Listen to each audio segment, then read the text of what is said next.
Why does Islam, a faith followed by over 1 billion people, continue to unsettle the world more than any other religion in modern history? This question is rarely asked honestly and even more rarely answered historically. Most discussions begin with headlines: terrorism, politics, migration, culture wars. But history teaches us that fear is never born overnight. Fear is inherited. It is constructed, reinforced, and passed down through centuries of unresolved conflict and misunderstanding. To understand why Islam appears threatening to many societies today, we must step away from emotion and return to the moment when Islam first entered history, because the roots of modern fear are deeply embedded in ancient power shifts. Islam did not emerge into a peaceful, confident world. It emerged into a world already afraid. The 7th century was marked by collapsing empires, religious fragmentation, and moral exhaustion. The Byzantine and Persian empires dominated geopolitics, yet both were internally weak, economically strained, and spiritually divided. Religion had become a tool of state control rather than moral guidance, and ordinary people across regions felt alienated from systems that claimed divine authority while delivering injustice. Into this environment came Islam, not merely as a belief in one God, which was already familiar, but as a system that refused to separate faith from accountability. This was the first source of discomfort. Islam did not limit itself to private worship. It addressed law, economics, social justice, warfare, and governance. Historically, this integration was unprecedented in its clarity and scale. While other religions had moral teachings, Islam institutionalized them, turning ethics into enforceable obligations rather than optional virtues. Charity was not encouraged, it was required. Justice was not symbolic, it was actionable. Leadership was not sacred, it was accountable. For ruling elites and established religious institutions, this was deeply destabilizing. Islam questioned inherited authority, challenged class privilege, and replaced tribal or imperial loyalty with moral responsibility to a higher law. Fear often begins when power feels exposed, and Islam exposed power structures by demanding consistency between belief and behavior. As Islam expanded beyond Arabia, fear intensified, not because of forced conversion, as simplistic narratives suggest, but because of systemic contrast. Populations under Byzantine and Persian rule were accustomed to heavy taxation, religious persecution, and rigid hierarchy. Islamic governance, especially in its early phase, offered comparatively lighter taxation, legal pluralism, and protection of religious minorities. Conversion was gradual, not imposed, which paradoxically made Islam more threatening. It did not rely on erasure, it relied on endurance. Over generations, people adopted Islam because it provided a framework that addressed both spiritual longing and social fatigue. To imperial observers, this was alarming. Empires could survive rebellion, but they struggled against systems that populations voluntarily embraced. This is where fear begins to transform into narrative. Unable to stop Islam militarily or morally, rival civilizations began to define it through distortion. Islam was framed not as a civilization, but as a danger. Its legal system was labeled rigid, its moral code oppressive, its unity suspicious. These labels were not neutral observations, they were defensive responses to a worldview that refused to conform to existing hierarchies. Over centuries, these narratives hardened, passed from medieval chronicles to colonial scholarship, and eventually into modern media. By the time the modern world emerged, fear of Islam was no longer based on direct experience, but on inherited memory. Islam became the other, against which Western identity defined itself, religiously during the Crusades, intellectually during the Enlightenment, politically during colonialism, and culturally in the modern age. What makes Islam uniquely unsettling is not violence, as every civilization has known violence, but permanence. Islam does not disappear under pressure. It adapts without dissolving. It absorbs cultures without losing its core. It resists secularization not through force, but through meaning. In a world increasingly unsure of moral foundations, a system that claims objective accountability feels confrontational. Islam asks uncomfortable questions. Who decides right and wrong? Is progress measured by wealth or justice? Is freedom absolute or bound by responsibility? These questions challenge modern assumptions, and anything that challenges assumptions is labeled dangerous. Fear, then, is not always about threat. It is about confrontation with alternatives. Islam presents an alternative civilizational memory, one that reminds the world that power can be restrained, wealth can be obligated, and belief can shape society rather than retreat from it. This is why discussions about Islam rarely remain academic. They touch identity, authority, and control. The world does not fear Islam because it is unknown. It fears Islam because it is known enough to challenge dominant narratives, yet misunderstood enough to be safely dismissed. In this series, we will not ask whether that fear is justified emotionally, but whether it is justified historically. Because history shows us a consistent pattern, the ideas that frighten the world most are rarely those that destroy civilizations, but those that offer a different way to build them, and this is only the beginning of that explanation. As Islam moved from a regional reality into a global civilization, fear did not remain a reaction. It evolved into a strategy. History shows that once a system cannot be defeated militarily or absorbed culturally, it is often reframed psychologically. This is where Islam's relationship with the world shifted from confrontation to narrative conflict. By the 8th and 9th centuries, Islam was no longer a fringe movement. It was a governing civilization stretching from Spain to Central Asia, producing advances in law, medicine, astronomy, mathematics, and philosophy. Yet instead of being engaged as an equal intellectual force, it was increasingly portrayed as an anomaly, something powerful but illegitimate. This framing did not emerge by accident. European societies of the medieval period were defining themselves through religious unity under centralized authority, while Islam represented a decentralized yet cohesive system where scholars, not kings, held moral authority. This difference was deeply unsettling. In Islamic civilization, no pope crowned rulers, no church monopolized truth, and no ethnicity defined access to power. Knowledge was portable, law was standardized, and legitimacy came from adherence to principles rather than lineage. For societies built on hierarchy and inherited privilege, this model felt subversive. As a result, fear was cultivated not merely as emotional resistance but as political necessity. During the Crusades, Islam was depicted as a theological enemy rather than a rival civilization, simplifying a complex reality into a moral binary. This allowed violence to be justified not as conquest, but as defense of faith. The image of Islam as an existential threat became useful. It unified fractured European societies under a common adversary. What began as wartime propaganda slowly hardened into cultural memory. Long after the Crusades ended, their language survived. Islam remained the outsider, regardless of its contributions or coexistence. When the age of exploration and colonialism arrived, this inherited fear was repurposed. European powers encountered Muslim-majority regions not as equals but as territories to be controlled. Islamic law, governance, and social structures were now obstacles to imperial administration. Once again, fear adapted. Islam was no longer portrayed as militarily dangerous, but as socially backward and intellectually stagnant. This narrative served a clear function. It justified domination. By presenting Islamic societies as incapable of self-governance without Western intervention, colonial rule could be framed as civilizing rather than exploitative.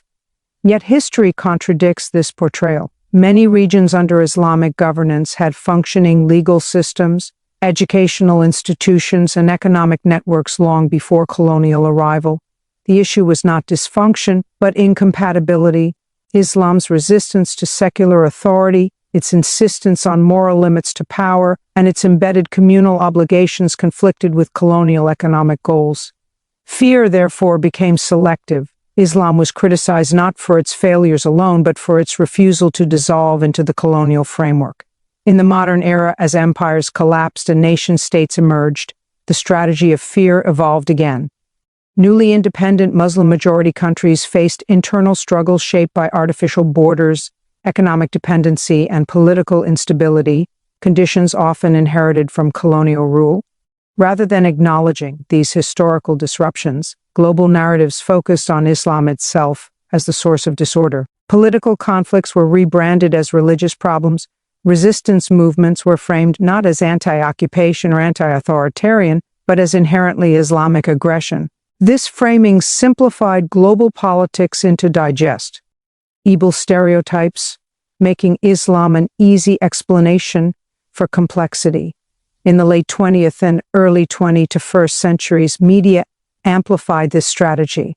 Isolated acts of violence were generalized, while peaceful majorities were rendered invisible. Islam became less a lived religion and more a symbol onto which anxieties were projected about migration, identity, security, and change. What made this fear particularly resilient was its flexibility. Islam could be accused simultaneously of being too rigid and too adaptable, too traditional and too political, too spiritual and too legalistic.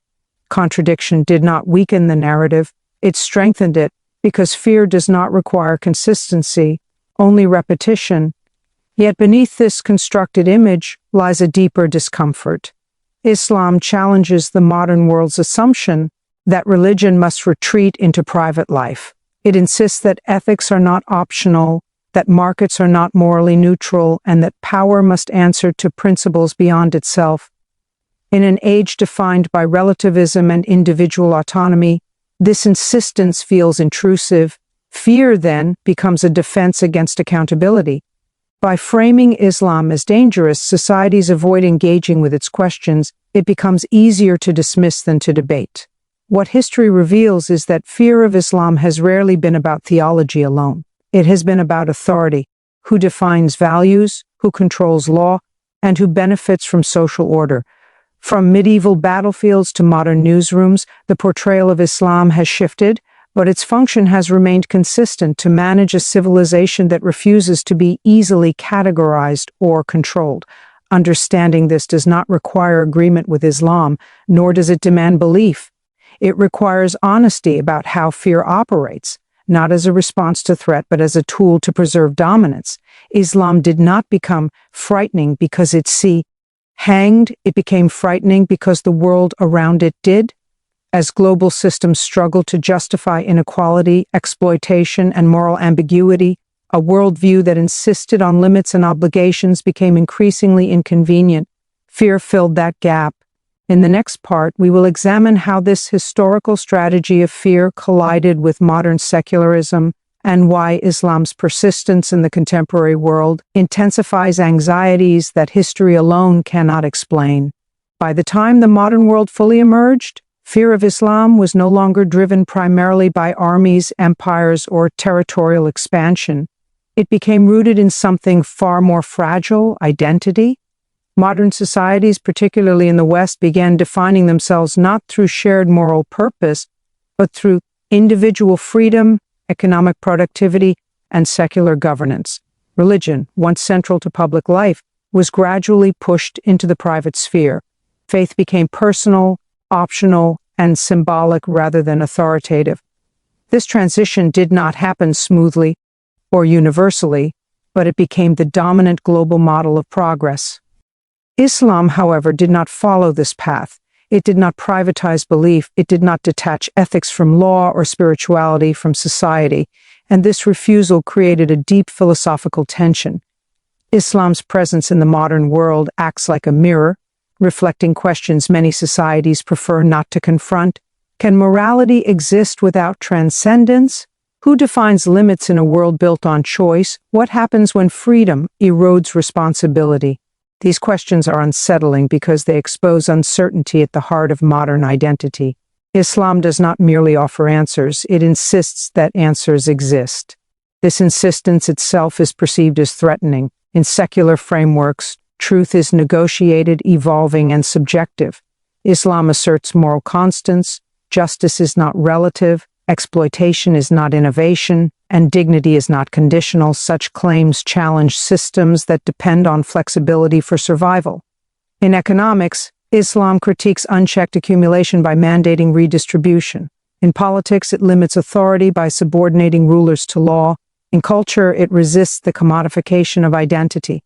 These positions are not enforced globally, but their very existence challenges the idea that modernity represents the final stage of human development. Fear intensifies when Islam appears not as an ancient relic, but as a living, adaptive system capable of functioning within contemporary societies without dissolving into them. This is why Muslim communities in modern states often become focal points of anxiety. Their visibility disrupts assumptions that integration requires assimilation. Islam demonstrates that one can participate in modern life, education, technology, governance, while maintaining moral boundaries that do not originate from the state or the market. For societies that equate unity with uniformity, this is deeply uncomfortable. The issue is not defer NCE itself, but permanence. Temporary differences can be tolerated, enduring alternatives cannot. Islam's continuity across time, geography, and culture undermines the narrative that secularization is inevitable. It suggests that modernity is a choice, not a destiny. This idea destabilizes confidence in progress as a linear path. Media representation further amplifies this tension. In a world driven by speed and spectacle, complexity is inconvenient. Islam, with its legal schools, ethical debates, historical layers, and internal diversity, resists simplification. Yet simplification is precisely what fear requires. By reducing Islam to symbols, headscarves, mosques, slogans, it becomes easier to manage emotionally. Nuance disappears, and with it, the possibility of understanding. This reduction serves another function. It externalizes internal crises, economic inequality, political disillusionment, cultural fragmentation. These are difficult problems to address honestly. Framing Islam as a threat provides a distraction, a visible other, onto which unease can be projected. Fear becomes a coping mechanism. It explains discomfort without requiring self-examination. What is rarely acknowledged is that Islam's most unsettling feature in the modern world is not what it does, but what it refuses to do. It refuses to redefine success purely in material terms. It refuses to separate personal ethics from public behavior. It refuses to surrender moral authority entirely to human institutions. These refusals expose the assumptions underlying modern systems, assumptions often treated as neutral, inevitable, or universal. Islam reveals them as culturally specific choices, and when choices are revealed, they can be questioned. This is where fear sharpens into defensiveness. Criticism shifts from actions to identity, from policy to belief. Islam is no longer debated, it is problematized. This transformation is subtle but powerful. A debated system can be challenged intellectually. A problem must be managed, contained, or removed. History shows that civilizations often fear not what is violent, but what is coherent. Islam offers coherence in an age of fragmentation. It connects belief to behavior, past to present, individual to community. For those navigating a world of fluid identities and shifting values, such coherence can appear rigid, even authoritarian. Yet rigidity is not the same as clarity. The discomfort arises because clarity demands choice, and choice demands accountability. Islam insists that actions have consequences beyond legality, moral consequences that cannot be outsourced to institutions. In a system built on procedural ethics rather than moral ones, this insistence feels intrusive. The modern world is not afraid of Islam because it is archaic, but because it is contemporaneous without being compliant. It exists within modernity without surrendering to it. This dual presence confounds expectations. Islam is neither frozen in the past nor absorbed by the present. It moves alongside history while anchored to principles that claim permanence. For societies accustomed to defining legitimacy through change, permanence itself becomes suspicious. Yet history reminds us that civilizations are not undone by difference alone. They are undone by their inability to engage with difference honestly. Fear of Islam, when examined closely, reveals less about Islam and more about the insecurities of a world uncertain of its own foundations. In the next and final part of this series, we will confront the question that emerges from this tension, whether fear is an inevitable response to Islam's worldview, or whether it is a choice shaped by historical habits that can still be unlearned.